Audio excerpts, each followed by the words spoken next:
His love. Think about His goodness. Think about His grace that brought you through. For as high as the heavens above, so great is the measure of our Father's love. Great is the measure of our Father's love. Morning, everybody. It's another day. Just want to give God thanks.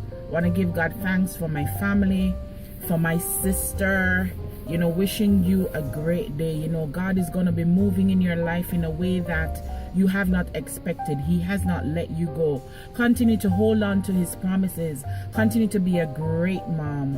Continue to be an example to others and to be an example in the environment that you are put, because you have a legacy to set.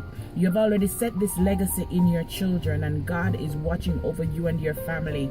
Be blessed. Everybody else, be blessed. Continue to hold on to God in Jesus' name.